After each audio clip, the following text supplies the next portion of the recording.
Everybody knows that algorithms have a tremendous amount of power over our lives now. It controls our social media feeds, our news media feeds. It controls what books get recommended to us or what other products get recommended to us. It might have an effect on whether you get a job interview because there are algorithms looking through the job resumes. And this leads us to a further question, not just what kinds of power do the algorithms have, but what kind of power do the people who create the algorithms and turn them into products have? This raises big questions about who are those technologists? How do they come to have the power that they have? How should they use that power now that they have it?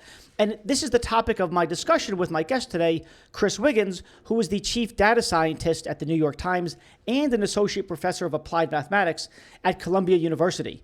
He recently wrote a book with Matthew Jones called How Data Happened, A History from the Age of Reason to the Age of Algorithms.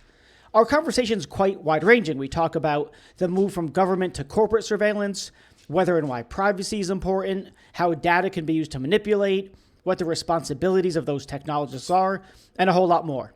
All right, so that's what this conversation's about. I am your host, as always, Reed Blackman. This is Ethical Machines. If you have any comments, thoughts, trenchant criticism, please email me at em, as in Ethical Machines, em@reedblackman.com. I've also been doing a lot of writing on Substack lately, and you can check that stuff out at reedblackman.substack.com. Okay, let's go talk to Chris.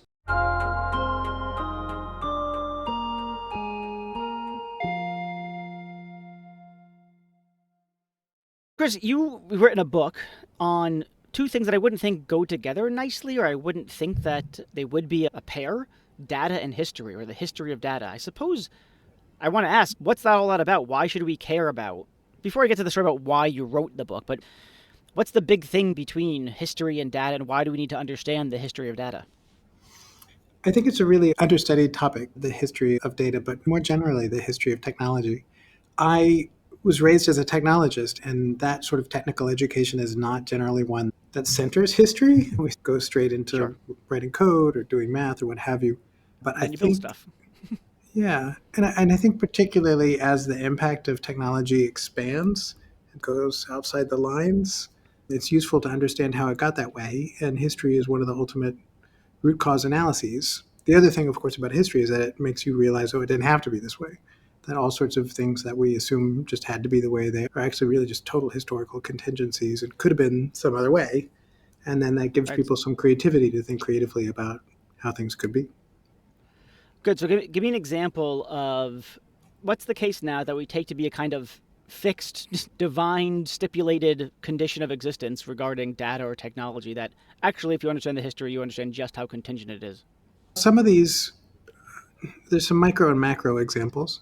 I think a fun micro example is this example about how airline tickets or for a long time, were ruled by one particular IT system called Sabre, S-A-B-R-E.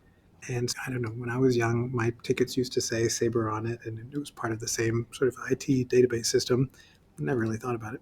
And that whole system grew out of a military system called SAGE, which grew out of Cold War concerns for tracking every airplane possible. And the way SAGE became Sabre was from two guys who happened to sit next to each other on a cross-country flight. One of them happened to be the CEO of an airline company, and the other happened to be somebody who was working on building SAGE and closed the deal by the time they landed on the other coast. Amazing. Exactly. So some historical examples are like that, where there's a micro story that makes you think about how much of the world is just accident. I'd say macro topics are things like the way we think about privacy, and how in the 70s, for example, there was a big concern about too much data being in the hands of those in power. And the way we talked about constraining power was in the form of regulation, mostly from the right and the left in terms of political parties. And at the time in the 70s, everybody was concerned about too much data in the hands of those in power. And so the right and the left got together and constrained too much power in the hands of a few. The difference being that was state power. So there was a lot of fear that the US government would have too much power for having too much data, and a lot of our privacy regulations that we rely on today are based for that time. And yet now we have a real free market idealism around how private companies are just going to work that all out in our favor, and there's no sense that we should have similar constrained or consumer protection. And what was the kind of data that people were concerned about in the 70s were going to be ill-gotten and ill-used by states. Yeah, so it was not transactional data like everything you click on or point, but it was personal Right. data like your purchasing history and your tax records, as well as private and sensitive information. People had very pointed, illustrative examples about very personal information you wouldn't want to get out, as well as things about your kids' schooling. There was a lot of concerns that your incompetent teachers from the government run school would get things wrong and you wouldn't be able to see it and get it right. And a lot of the acts, the regulations, which we now think of as constraining and protecting student information, actually grew out of that concern that the government would somehow get it wrong, and parents needed to be able to get in there and correct the record if their students' grades were wrong or something like that. So do you think, is the idea something like, okay, look, is your view something like we understood the threat in the 70s that a certain kind of actor would get a bunch of data, acquire a bunch of data about us, perhaps use it intentionally or unintentionally in ways that are harmful to the general citizenry, and we then passed appropriate or close to appropriate laws, regulations, etc. And now we're faced with the same kind of structural issue, but the entity in question is not the state, but rather private corporations. And yet we've seen very little in the way of regulation or laws to protect citizens. Is that the issue? Sure, I think that's well summarized. I'll make an extension, which is even closer to your court, which is ethics. So another thing that happened in the 70s was the development of a government specification for ethics, in that people felt like their tax dollars were being used for things that were of questionable ethics.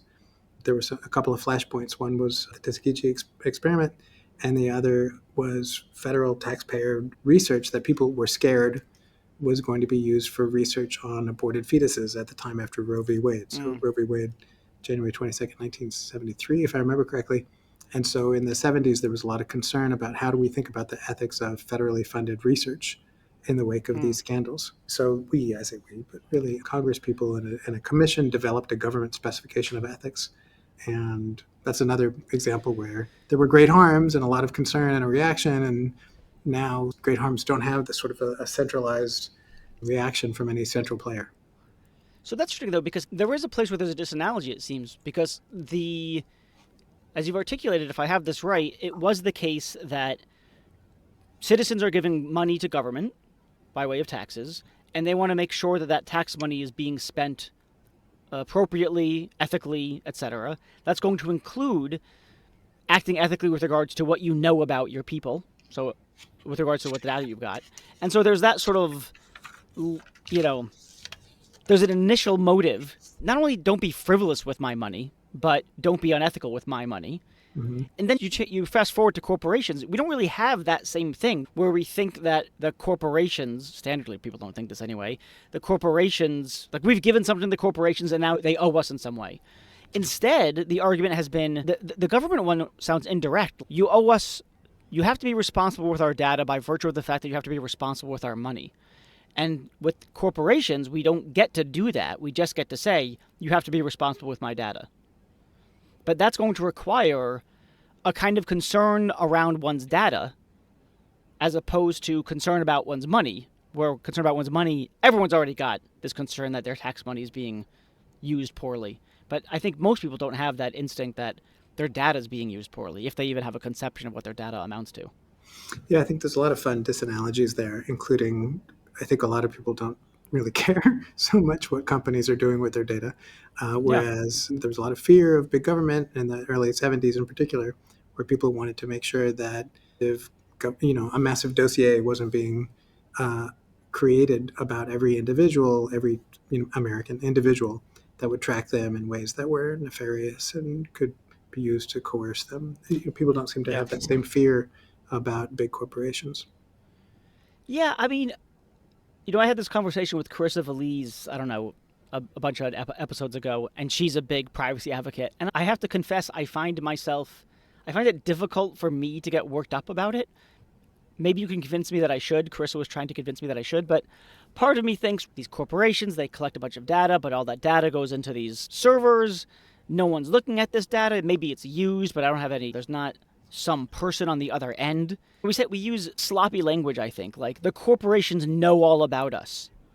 as though the corporation were a single agent that possesses beliefs about individuals or that they have knowledge. But really what that's shorthand for is when we say the corporations know everything about us, that's shorthand for corporations have a bunch of data about millions of citizens stored in servers that sometimes they'll run through algorithms to make certain kinds of automated predictions about them and serve them ads.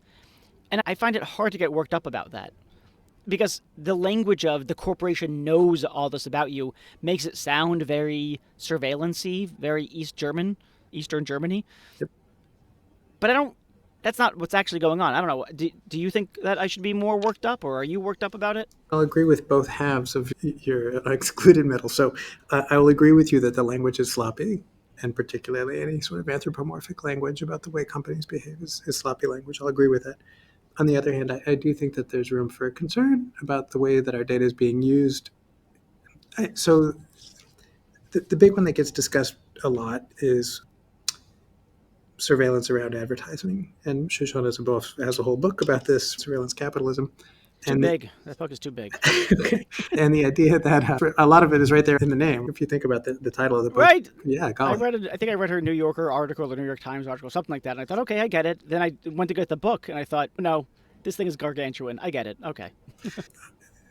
A lot of it is that idea that surveillance capitalism, particularly instantiated in machine learning algorithms that are informed by abundant transactional data, not just personal data, but every transaction, could be used to persuade us, right? So in the context of advertising, which is a type of persuasion, I think there's a fear that not only are the persuaders hidden, to use a phrase from the 70s, hidden persuaders, but also they're going to be really good at it and effectively will be able to coerce us to persuade us in a way that is too potent. I think there's some other concerns about privacy that are a little closer to realization. Do you think that one's not close to realization? That it's a... When I hear that difficult, stuff, I think it's... Scientifically, it's difficult to substantiate. There's abundant social science literature debating whether or not advertising matters for the kind of social harms that people are concerned about. So people go ahead. I can buy that it creates certain kinds of social harms, but I don't think it does it in quite the way that it's articulated. So usually it's something like they're manipulating the users, the individual users. That they're getting. Remember that documentary, The Social Dilemma? They're pushing the buttons in your brain. Exactly. And I think that's completely overwrought. You showed me some ads for a towel, and then I bought the towel. So that's actually a really useful towel. The sand doesn't stick to it. I don't feel, even upon reflection, that I was manipulated in some underhanded way. I think they exaggerate the powers they have over individuals. The exception that I want to make, though, or that I think the relevant point that they should be making is something like, I can buy, to some extent, that they can manipulate populations without any claim about manipulating this or that individual. So I imagine they can predict something like, if we show this ad to this many people, based on what we've seen so far, we've released it on this subpopulation of, let's just call it 1,000 people, we got this kind of response. We can reliably predict, let's suppose, that if we release it to 10 million, we're going to get this kind of response. And so I think they could make probably legitimate predictions or potentially legitimate predictions about how populations will move, but I don't think they can make any kinds of predictions about how Reed Blackman or Chris Wiggins are going to move in response to that ad. Yeah. So within the context of digital marketing, there's plenty of A/B tests. They're just not published. Digital marketing all the time is optimizing people's reactions to things.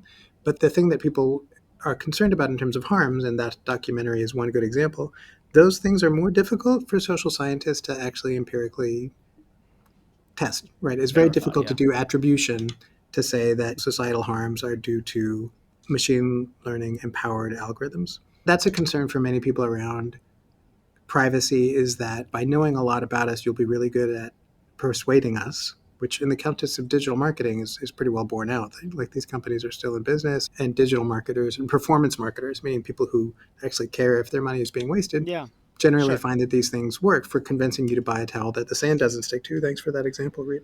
One thing to say, though, is that persuasion can be okay, right? Rational persuasion is perfectly acceptable. Yeah. There's reasonable incentives, right? Like, they show me something that I want, and it's not unreasonable for me to want a thing, and then I get it. It's not obvious to me. Did they do something to influence my behavior? Sure, but there are influences that undermine autonomy or freedom, and then there are those that are just part of the story about how I exercise my freedom. Oh, I see a towel that I wouldn't have seen otherwise. I think I'd like that, and then I buy it. There's a lot that goes into the word persuasion that makes it sound underhanded, but it's just influence, and then there's rational and non-rational influence, and there's morally problematic and non-morally problematic influence. I tell my kids if they do this, then I'll get them a treat or whatever. I don't think it's underhanded or undermining their autonomy in some way. I've given them a reasonable incentive. And then I think, now I'm going on a bit of a rant here, but people are like, oh, do you want them to use your data to sell you stuff? And I think they already use my desires, my passions, my loves. Like, I love rock climbing, and so they showed me an ad for climbing shoes, and I bought climbing shoes. But so they're already using things way more important, way more central to my identity, like what I care about, what I love, what I desire, how I want my life to unfold. They already use those things to sell me things. Using my data, okay, that seems pretty sufficiently far from my identity that I can't get myself worked up about it. So yes, there's a statistical type of manipulation that privacy touches on, which invokes our fears and which I think is difficult to assess the impact of. And I think you're right. It's also difficult to assess the morality of. There's smaller things like just leaking our data. So some people are concerned about privacy because these companies are sloppy and there's just leaks, and we just don't like the idea that they're just keeping around of our data because we're going to find our password in a database of breaches. Fair enough. Yeah. And then there's the other thing, which is a little more pointed, which is not statistical manipulation, but the idea that somebody's actually going to, find a nefarious thing about us in the data and then use it to dox us or harass us or something like that. And I think that's one of the things that draws people to encryption is the idea that I can communicate a message that even if a nefarious bad actor gets hold of the encrypted message, they won't be able to harass me or use that thing in a targeted way against me. So I think those are a couple of things that make people concerned about privacy.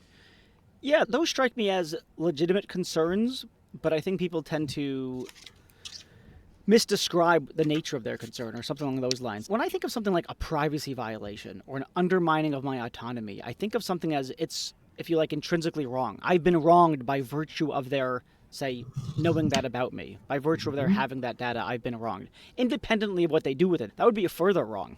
The example that I like to use is this example where, and then I said this to Carissa as well, something like, suppose I'm at work and I notice that every time the fire alarm goes off, this guy in my office, Achilles, he grabs his heel as though to protect it. And then this happens enough times where I start to think, I think this guy's heel is vulnerable. And then you fast forward, we get into a fight, and I deal him the mortal blow, right? I go for his heel, and he's out. So I went for Achilles' heel. Here's two kinds of things you might think are wrong. Reed, you inferred some data about him that you shouldn't have inferred, or something like that. You know something about him that he wanted to keep private, namely the vulnerability of his heel. And you killed him, or you dealt him the mortal blow. It'd be weird if someone said to me, Reed, you did two things wrong. You killed him, and you invaded his privacy. Right? I'd be like, either I didn't invade his privacy, or my invasion of his privacy was such a tiny wrong that it barely matters.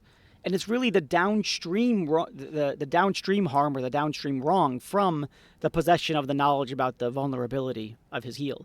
And so then I think the same thing about data leaks. If my data gets leaked, that's not, and someone has it that is not supposed to have access to it, and then uses it to say, whatever, dox me, cancel me, blackmail me, whatever it is. The thing that's the wrong, if there is the wrong, is them blackmailing me or whatever it is. But the privacy, I wouldn't say something like, I've been intrinsically wronged by virtue of the fact that the data was leaked and now somebody has it. I've been instrumentally wronged or something along those lines, but I find it hard to say something like, oh, my autonomy has been undermined as a result, or I don't know. Well, I just don't.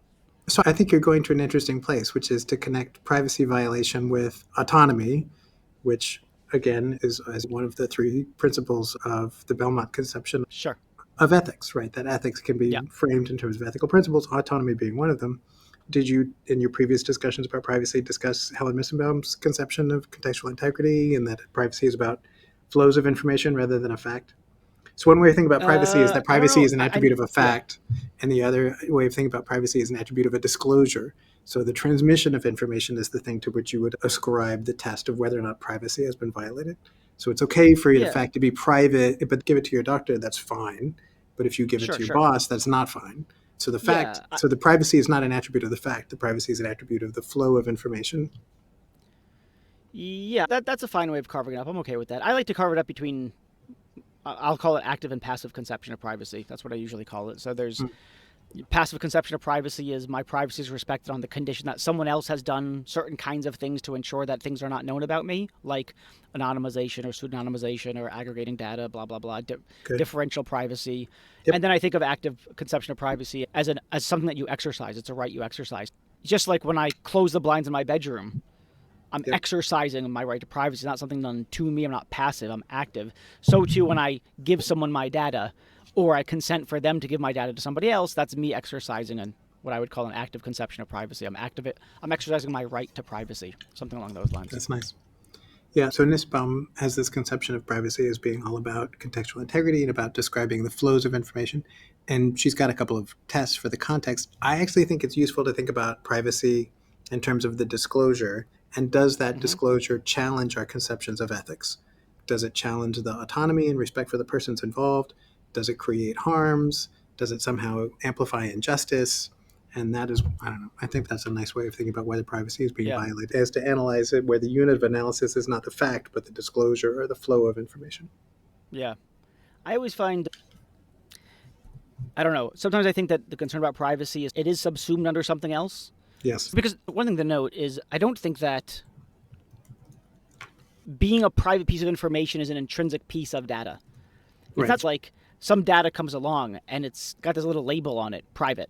Even medical information, right? Because you can imagine a world in which people are just cool sharing their medical data with anyone else. There's no shame. Let's say there's no insurance companies or something along those lines. There's universal healthcare. And people are just open about their medical data.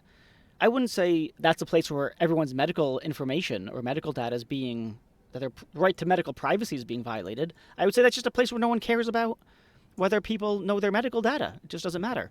And so then it starts to sound like, okay, so is privacy just a matter of not knowing, make sure that people don't know what you don't want them to know for whatever the reason is? But then it just sounds, okay, so respecting people's privacy is downstream from a more general principle that we ought to respect the desires of others. Yeah, so that's one of the reasons why I like thinking about disclosure, privacy in terms of a disclosure, and in terms of disclosures in terms of the ethics of that disclosure. By the way, the conception that you are putting forward of privacy, about privacy as being the right for people not to know stuff, you might enjoy looking again at the 70s. So there's a book by a lawyer, I believe at NYU, named Arthur Miller, and he says that privacy is the right of an individual to control other people not knowing stuff about you. So there's a conception that privacy is explicitly about the ability to defend like a wall. Like privacy is the wall that keeps you, like it's like your blinds being pulled down. So that's one conception of privacy around personal freedom. Yeah. I know that you've said a lot in your book about the connection between data and power. Yes. And I'd like you to say a little bit about that. It's always struck me as odd to talk about power in a way. So people will say things like, and maybe, I'm not saying this is you, but so tell me how you're different than this, or maybe you're the same. People will talk about things like, oh, we've got to undo the power structures that be. We've got to change the power. It's all about power. And I think, no, it's about authority. People who have power that ought to be in power, that's a good thing. People who ought not to be in power, who are in power, that's a bad thing. So it's not the case that you just want to undo the power structures, because it could be the case that the power structures are as they ought to be, or at least in some respects they are as they ought to be. So it's not merely the case that the president has the power to, say, issue an executive order. It's that he or she has the authority to do so. Yes. Of course, they've got the power, but it's the authority that we care about. When people say things like, oh, data is about power, I think, okay, but there's an independent... you can tell me all the things you want about power, but I want to know if the power is not distributed as it ought to be. For all I know, you could say it's going to change the distribution of power, and maybe that's a bad thing. I don't know. I need to hear more about how it's currently distributed and why it ought to be distributed differently. Yeah, so you use the word ought to and you use the word should a few times in your analysis of power there. They're an ethicist's favorite words. Okay, I'll take your word for it, and that makes me glad I'm not an ethicist. It sounds like a really hard job. I do think it's important to think about power, and I came to this realization late in life. So there's a couple of reasons. One is I think that technology is having an impact, and technologists, I think, are having a very difficult time wrestling with that because it's outside of our upbringing, right? The other is that people often do have feelings like somebody ought to do everything, and they don't have a lot of real sense for what are the powers that actually are relevant for constraining power. As young people in the United States, you grow up and somebody tells you about checks and balances, and you have this idea of this sort of three-player game in the U.S. government between the three branches of government. You grow up with that, and you're like, okay, everything's going to be cool because we're never going to have a king because of the other two branches. It's all going to be fine. Similarly, we try to give an analysis by the end of the book about making a three-player game between state power, corporate power, and what we call people power, but you could call it private power or maybe market power if you want to focus Now on we're back in the 60s. That's right. That's right. It's people power is as a phrase. Flower power. That's exactly right. That's exactly right. Yeah. So I will confess to being a child of the 70s.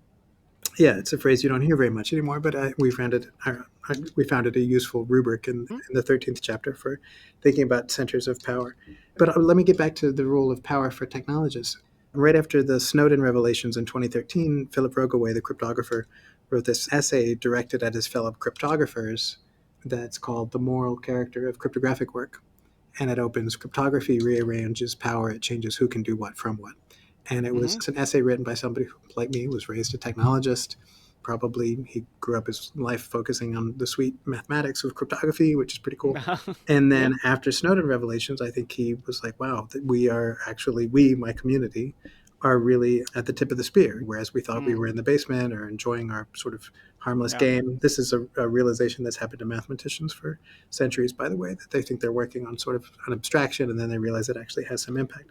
And there's the Manhattan Project. That's exactly right. But my PhD was in physics, and so I wasn't raised with that worldview. By the time I got my PhD, I was surrounded by a community that knew that their work had impact on the world, and also knew that they were coming from a field whose traditions, whose definitions of an important problem, whose funding was all intimately tied with things that had real world impact, including martial impact, meaning impact related to war.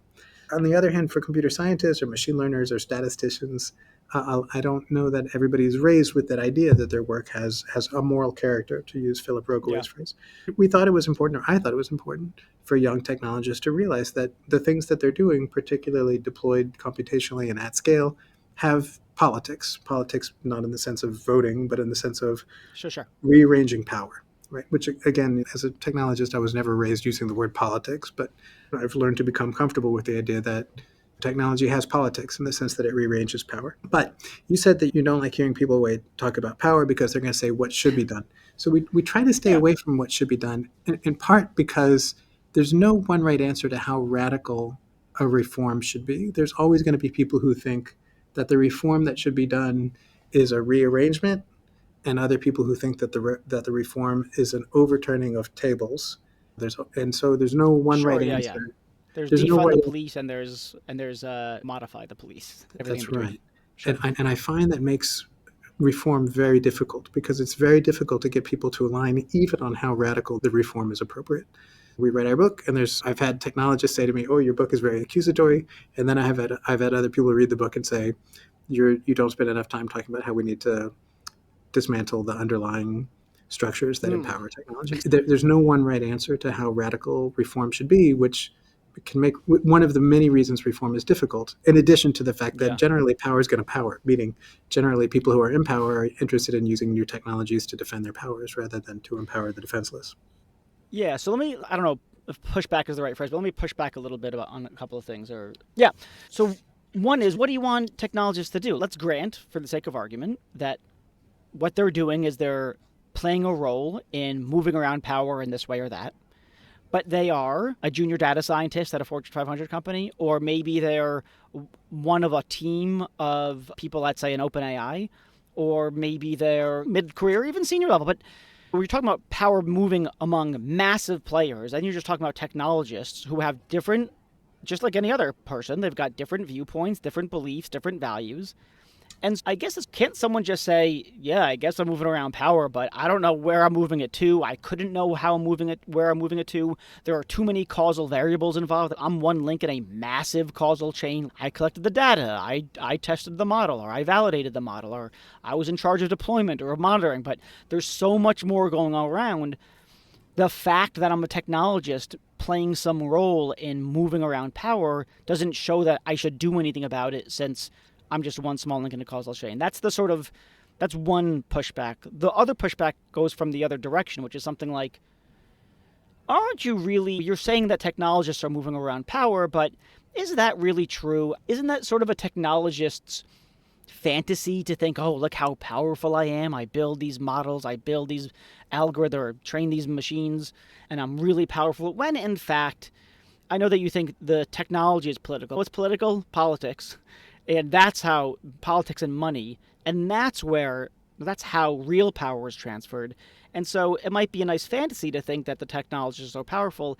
In fact, not only are they a minor link in a causal chain, each individual data scientist or engineer or whatever you want to call them, but really their causal chain is weak compared to the other ways in which power gets moved around.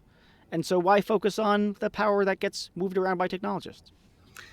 Golly. Well, there's two pushbacks there. One is, again, you use the word should, which I try to stay away from. I don't want to tell young technologists what they should do, but I do want them to understand power so they can at least make informed decisions and understand the context. Okay, Similarly, I want reformers not to throw away their shot, so to speak. I would like reformers to understand the system well enough to attempt reform in a way that has a high probability of success. But your second point being more recent in my brain, I have to make sure that I address that as well. It is an interesting framing, the way people think about identity and power and whatnot. I had said many technologists like to believe that they're doing something that's harmless, and then they realize that what they're doing has some sort of moral character, to use Philip Rogaway's term. You had said no. Actually, technologists love to think that their work has moral character, but in fact, what they're doing is harmless. I would say somewhere in between is for what it's worth, it's the opposite for philosophers. Our work has tons of moral character and absolutely no impact. The academic philosophers, that is. Again, sorry, go on. Yeah. Once again, I will say I'm glad I don't have your job. Sounds complicated. The way I think about things in terms of the impact of technology has been influenced by Lessig's book Code 2.0, where he talks about the impact on an individual being about norms, laws, markets, and architecture, meaning you as an individual are subjected to forces which include societal norms, societal laws, markets like economic forces, as well as architecture, which include changes in technology. And writ large, to some extent, you can look at society and say society is being pushed by these four forces as well. There's technology, which is changing things, but technology doesn't change things on its own. It changes things within the context of economic markets, which have their own timescale for adapting to a technology. Sure. A year ago this month, ChatGPT happened within the span of a month. People were publishing books about prompt engineering and hiring people for prompt engineers. So the markets responded quickly. And our norms took another few months to respond because people were still trying to decide, am I allowed to use ChatGPT to write my friend's obituary? Or should I use ChatGPT to write a dossier that I give to the judge or something like that? And our laws obviously take even longer to respond. But all of those things are four forces. So I wouldn't say that technology, or to use Lessig's work, architecture, is somehow supreme among those four forces. The other three are relevant, but I would say that it's certainly part of the forces. Now, does an individual have like omnipotent power? Absolutely not. But an individual, certainly along with other individuals, can have a big impact for good or for ill. Wait, before you go on to the next thing, the other thing that I think concerns me as an engineering educator is all these students that I educate, who are more and more, I think, every year concerned with what I'll call fear of moral injury. So they fear that they will go into a company, and in the process of advancing their career, they will be asked to do things which later they will look back and say, that was actually like a really bad thing that I did, even though it got me promoted. But I feel like that was a really bad thing. And to get back to your invocation of the documentary Social Dilemma, that whole documentary is full of people who did pretty well and now are retired in their late 20s and have time to think about, was that bad? Am I the baddie, so to speak? So yeah, I think I would like for young technologists to feel like they have some sort of vocabulary for making ethical decisions, and also, getting back to chapter 13, a sense for how they as individuals can bring about what legal scholars call private ordering, the idea that private individuals can impact power in the same way that the state, regulates power. Yeah, that's interesting. So I take it the more general point is something like, here's me saying in your voice, something like, listen, I'm officially agnostic about how power is distributed, whether it's distributed well or poorly. not about how it's distributed, but whether it's distributed well or poorly and where it ought to go differently, or where it ought to be channeled differently. What I'd like to do is get technologists to understand just the role that they play, that what they do does have, at least an aggregate, if not at the exact individual level in all cases, has some kind of effect on how society fares. And with that awareness, they can then make their own ethical judgments as to whether things are just fine and dandy or whether things are problematic and need to change and how they ought to change. But me, this is Chris speaking now, I'm not going to tell you which way they should go or not. I just want to turn the light on so you can see that there's a substantive choice to be made here and that you're making it whether or not you know it. Yeah, I think that's all fair. Part of my job as a professor is to be descriptive, and it's different from being a parent, right? As a professor, like you can do a lot of benefit for the species by saying, like, here's the way things are. And Sure. as a parent, on the other hand, you are supposed to say, like, here's the way things ought to be. Here's what you should do. As a Right. professor, like somebody who's writing a book about this, I'm not so much trying to tell people, here's what you ought to do, but I do think that technologists don't grow up with, technologists and non-technologists alike, people who care about technology, don't grow up with a conception of how technology got this way, and data-empowered technology in particular, and how it sits within a larger context. So let's go back to the executive branches, so to speak, the balance of powers. Yeah. Because this seems to feed all into that. So there's the corporations, the states, and there's people power.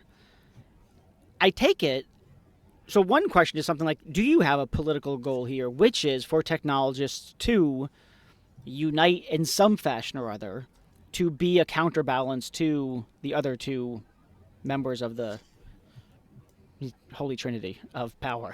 They already are.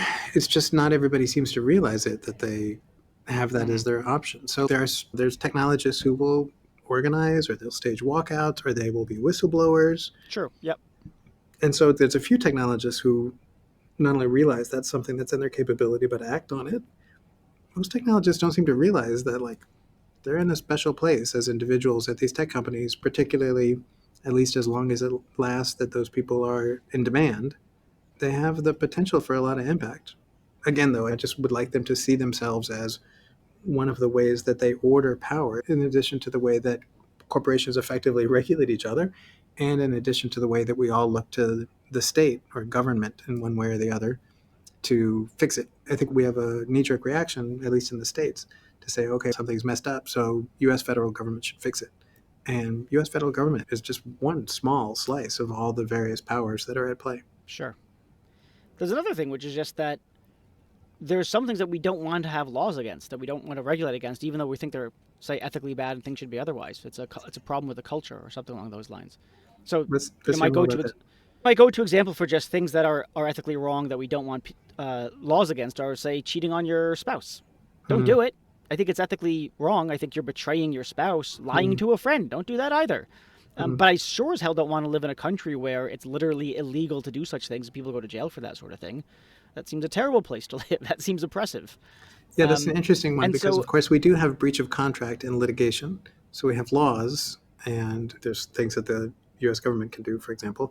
And then there's litigation, which is, I think, underappreciated as a constraint. A lot of things happen from just breach of contract, people signing an agreement between each other. Sure. And then it ends up in court, not because the state is enacting, but because the state provides the arena in which private individuals litigate and reestablish society's conceptions of fairness. I mean, there's other, in the tech world, I think of examples like people having emotional relationships with virtual, whatever, chatbots, avatars, whatever you want to call them. I'm not sure, first of all, I'm not sure that it's unethical. Weird to me anyway. Right, so there's a statement about norms, even if we're not going to make a statement about laws or ethics. Exactly. It's not always going to be about let's have a kind of political, hey, we technologists, let's get together and talk about the politics of this in the sense of distributing power. Some of it is just, we're going to have an impact on the culture in a certain way. I'm not sure that smartphones have done wonders for our culture. I'm not sure that social media has done wonders for our culture. I don't think that they should be outlawed. I think certain maybe ways that they operate should be potentially outlawed, but I'm not sure that it's a net benefit to the culture. It's probably fairly disastrous. Everyone, just take a sort of we both have kids and we have smartphones. We probably don't want our kids glued to their phones, walking away looking. It's ethically objectionable, not in the sense that they're doing anything, I feel like, morally wrong, but in the sense that it's just not conducive to a good life, to a flourishing life. Look up from the screen and go see the world. But I think that's another way in which technologists may think about power. That's not it's not about laws or pushing for laws or regulations or pushing even against corporate power. It's that there's, I don't know, you might call them, I don't know, soft power. Or you might call it something like, just the cultural impact of the tool as opposed to its legal or political ramifications. Yes, I think that speaks to its normative impact and your Mm-hmm. impact on the market. And it also comes back to what I was saying earlier about young technologists having a fear of moral injury. I think there's technologists who are like, I don't want to be in a situation in which my manager encourages me to do something and I know it would be good for my career. And then either at the time or later, I'll look back and then say somehow that was just bad. And they don't have even a Right. vocabulary for thinking about what they mean when they say that was bad. Yeah, I've said for years that I have some hope in technologists because there are some industries where the goal is just to make a shitload of money. Like people Yes, get into it because they want to make a shitload of money, they want to be rich. correct. And no surprise that they engage in unethical behavior on that path because their number one priority is to make money. They don't care who they crush on that journey. But technologists always struck me as a bunch of people who they just want to make cool shit. I want to make cool shit. And then when they realize, oh, my cool shit really hurts some people, hold on. Let's not do that. And so I think this is my sort of armchair history that we had technologists build some cool shit like social media and then go, oh my God, we did what? That wasn't cool. And I think that's why, or at least part of the explanation for why AI ethics is a thing, because it's taken on board by people who weren't motivated by greed or money to start out with. They were motivated by curiosity or wanting to build cool shit, whatever you call that. Intrinsic interest in a subject as opposed to being interested in it because it brings about wealth or something like that. And then I think that's why they're more receptive to and interested in AI ethics because they didn't get into that field for the money. Maybe that's not true. I don't know, but that's how it seems from my armchair, I don't know, social science perspective. Golly, Reed, there's a lot to work with there. Golly. One thing is, I think it's useful to separate technologists from the set of people who are concerned about technologies. AI ethics, I'm not sure that AI ethics is a thing because of technologists. I think Okay? arguably it's a thing because of citizens and CEOs and senators. So there are there are citizens who are concerned about all this power Yeah. in the hand of private corporations. There are senators who feel like, okay, the electorate is getting bejeebered about these private corporations with all these powers. I need to do something. And then Yeah. there's CEOs who are looking at the senators making noise and saying, man, we got to convince these senators not to regulate us out of business. To back off. Yeah, yeah. And so I do think a lot of the AI ethics trend is defensive against the fear of regulation. You, I guess that's true now, in the past year. But if you look over 5 years ago, engineers were talking about it. When I first got into this area, I wasn't doing AI ethics. I was doing really abstract ethics, stuff about the foundation of morality, blah, blah, blah. Really academic, interesting, fascinating stuff, but not AI Mm-hmm. ethics. But my first sort of eye into what was going on in AI ethics was when IEEE had a thing called ethically aligned design, where it was a bunch of engineers getting together in this part of this nonprofit standards organization to talk about the ethical impacts of their technology. You Yeah, know, I'm sure that there have always been technologists who are actually interested in the ethics of technology, no doubt.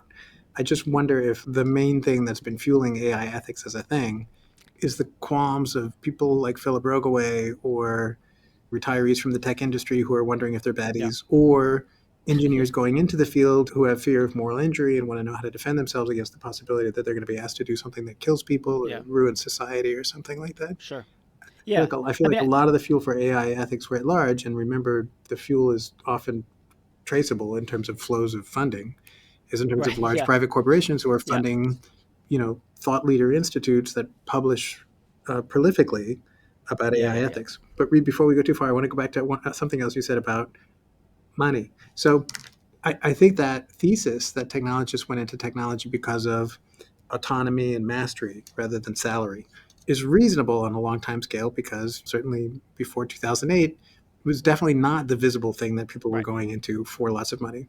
I do think that some technologists have been abundantly compensated in the last decade. So during this sort of Yes. period Yeah. of just zero interest rates before like 2 years ago, Yeah. when money was basically free and venture capital and other people were like just like investing so much money in technology, it was a Yeah. field where a bunch of young technologists spent their whole careers out of college knowing nothing but growth. And so I get the sense that actually some technologists in the last couple of years have gone into it because they knew that was actually Yeah. an abundantly No, compensated field. I think that's right. I think maybe I'm a bit stuck in like Steve Jobs era, creation of the internet, creation of Apple. I still have that picture in my head, I think. Yeah. Maybe like you thinking about the 70s, I'm thinking about something similar. And I think those are just like nerds who just wanted to do nerdy stuff and they just got into it. And before they knew it, they had a massive company on their hands. But yes, I do agree. I need to update my picture because now there's so much money in it that at least for the past decade, and it's hard to keep, as you get older, it's hard to keep track of like time. I Now find it people are going useful into to it for spend money some more. time meditating on graphs that have time as the x-axis and as the y-axis things like how happy people are with their jobs, segregated by different companies, different economic strata. Interest rates, which has been another one that's been interesting to watch, is interest rates would go to zero. There was just this period after the financial crisis in 2008 where people just, it was free money and people were investing in companies. And salaries, the actual starting salaries of software engineers Yeah. at the major tech companies, as opposed to people entering Goldman Sachs or name your favorite financial company. Yeah. Right. And Right. so those graphs, I think, are striking for seeing that we are no longer in the world that we were when Steve Jobs dropped Yeah. out of Reed College and had Right. great thoughts. Yeah. Great thoughts. We have to jump in a minute. Is there anything that we didn't get to that you wanted to get to? Um, well, I just wanted to thank you, Reed. You know, years ago, as I started to think about technology ethics, I was so excited to meet you as a real philosophy professor in ethics, so I could ask you, help me understand what I need to know about high philosophy and ethics. And you valuably told me nothing. That there's like a whole tradition in high philosophy that like is not going to help you understand applied ethics. So that was very Yeah. useful to me. I'm glad I could save you a lot of reading. You did. I'm happy to talk about that stuff. It's just not going to, Yeah. knowing Kant's not going to help you do good applied ethics, good applied AI ethics, any ethics really, because he was wrong about everything. But even Aristotle, who wasn't wrong about everything. All right, thanks so much, Chris. I really appreciate you doing this. My pleasure.